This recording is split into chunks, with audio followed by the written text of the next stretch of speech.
Para tentarmos perceber o alcance que pode ter este caso e também as implicações, é o nosso convidado Manuel Soares, presidente da Associação Sindical de Juízes, a quem eu agradeço desde já a presença neste Jornal das 5. Aparentemente, por aquilo que veio a público, não estamos aqui perante a imparcialidade que se espera de duas pessoas com funções tão distintas e tão importantes num processo como um juiz e um procurador. Bom, como disse, nós não sabemos ainda se as mensagens de que se fala, se efetivamente se as conversações ocorreram e mesmo o conteúdo das mensagens não foi ainda revelado. Portanto, há uma matéria que é complexa, que tem a ver com a licitude, saber se é ou não lícito interceptar as mensagens. Vamos pôr isso de lado agora. Há uma outra questão que também é complexa, saber se Lula foi bem preso ou não. A decisão não é definitiva, mas já houve 3 tribunais que a confirmaram. Mas pondo tudo isso de lado, que não é esse o objeto da sua pergunta, esta questão chama-nos a atenção para um problema importantíssimo, que é a necessidade do juiz se manter distante dos interesses no processo. E um dos interesses, ou de quem representa os interesses, é a acusação. O sistema brasileiro tem uma entorse que felizmente o nosso não tem. No Brasil, o mesmo juiz que prende, acusa e julga. Imagino que era em Portugal, no processo Marquês, que é um processo, digamos, podemos considerar equivalente, se o juiz Carlos Alexandre, que decretou a prisão preventiva de alguns juízes, fosse também o juiz que está a fazer a instrução agora, fosse o mesmo, e amanhã era o juiz que presidia o julgamento. Para o nosso sistema europeu isso é absolutamente inaceitável. Nenhum juiz que julga pode ter tido intervenção no processo. No sistema brasileiro é diferente. O juiz Moro foi o juiz que decretou a prisão, foi o juiz que confirmou a acusação, conduziu as investigações e foi também o juiz que julgou em primeira instância. Portanto, isto introduz logo um grau de dificuldade acrescida em relação ao nosso sistema. E, portanto, a ser verdade estas mensagens, isso nunca poderia ter acontecido. Claro. Porque eu recordo às pessoas que estão lá em casa que, de acordo com aquilo que veio a público, na altura o juiz Sérgio Moro pediu para que fosse mais célere o procurador em algumas operações, deu conselhos e também pistas informais de investigação e isto, obviamente, que não pode Claro, acontecer. pois lá está. Quando nós temos um sistema em que o juiz e o procurador estão excessivamente próximos e, portanto, o juiz perde essa qualidade que é intrínseca à sua função de terceiro imparcial e, portanto, não estar misturado com os interesses que estão em causa. E, portanto, se o juiz está excessivamente próximo do procurador, nesse caso, o exemplo está aí, acaba por se envolver em conversas que, mesmo que a decisão seja justa, as pessoas depois não acreditam, e esse é que é o problema. Porque depois as pessoas veem este tipo de ligações, se elas existirem, se confirmarem, e desconfiam sobre a decisão. Devo dizer também que o juiz Sérgio Moro não ajudou.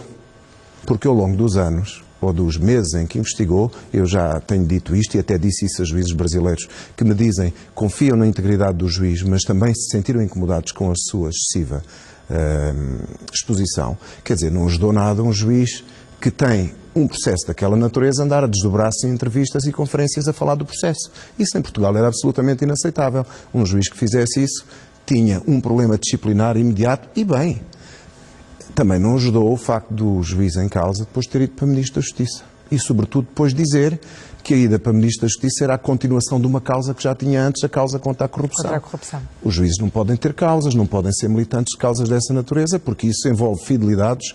A única causa do juiz é a justiça. Portanto, eu diria que é um caso complexo, num sistema complexo, de um juiz que, tendo, eventualmente, e eu acredito que sim, decidido com qualidade e imparcialidade, pôs-se a jeito para não acreditarem nele. E de que forma é que o teor, e eu sublinho sempre a ser verdade estas informações que vieram a público, até que ponto é que o teor dessas conversas pode invalidar as investigações de um processo tão importante como a Lava Jato? Bom, isso não sei, isso depende do sistema brasileiro. Repara, o Sérgio Moro já não é juiz e não voltará a ser juiz, porque o sistema brasileiro aí é melhor que o nosso. Não permite que um juiz vá para a política e depois volte para o juiz. O nosso permite, mas não devia permitir. Se fosse eu a ter autoridade, revogava isso já amanhã. Infelizmente, nós não somos muito ouvidos nessas coisas e isso não foi possível ainda alterar. Mas o sistema brasileiro, nisso é bom. Portanto, o Sérgio Moro não é juiz e não voltará a ser. A questão que me está a pôr é se, tendo sido descobertas, se forem verdadeiras, se forem descobertos factos que podem pôr em causa a imagem de imparcialidade durante um determinado processo, se é possível voltar atrás no processo e destruir a decisão do processo. Eu isso não queria arriscar uma resposta porque, francamente, não sei. Se fosse em Portugal, admito que isso pudesse acontecer. Mas nós temos que, a mim, na qualidade em que estou aqui e em que procuro intervir, estou mais preocupado com o problema anterior, da prevenção. Para mim é muito importante sublinhar que os juízes portugueses, neste aspecto, nós temos um sistema melhor. Ninguém acredita que um juiz português fosse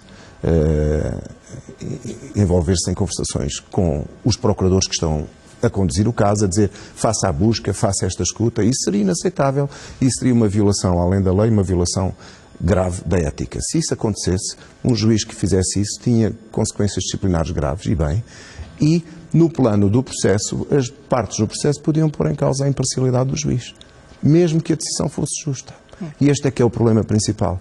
Quer dizer, nós podemos, no limite, ter uma decisão certa, justa, que pode vir a ser destruída por uma circunstância anómala de alguém que, a confirmar-se o que se diz, se envolveu em excesso de protagonismo.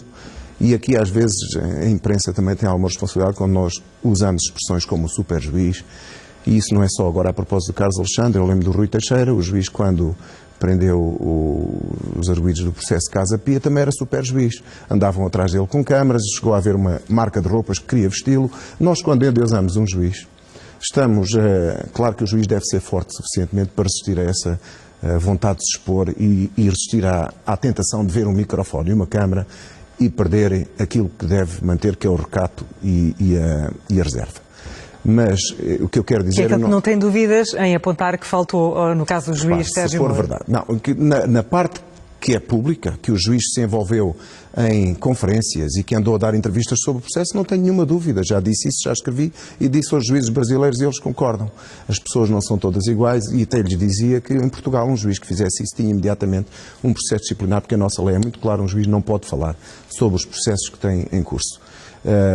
Portanto, no nosso sistema, penso que, apesar de tudo, estamos mais defendidos. Mas se acontecesse uma questão destas em Portugal, evidentemente que as defesas tinham todo o direito e toda a legitimidade de pôr em causa a imparcialidade de um juiz. E por isso é que o valor da imparcialidade é absolutamente essencial. É que nós temos que ter sempre este princípio. Não basta fazer o que está certo. É preciso fazer o que está certo da forma correta.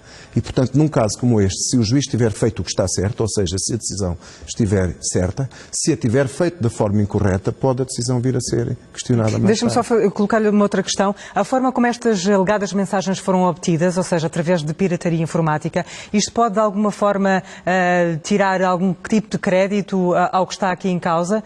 Porque podemos sempre pensar que pode ter havido manipulação. Claro, evidente, eu não conheço a lei brasileira, mas em Portugal será absolutamente ilícito e até é crime se alguém escutar as nossas conversas telefónicas ou as suas com outra pessoa qualquer.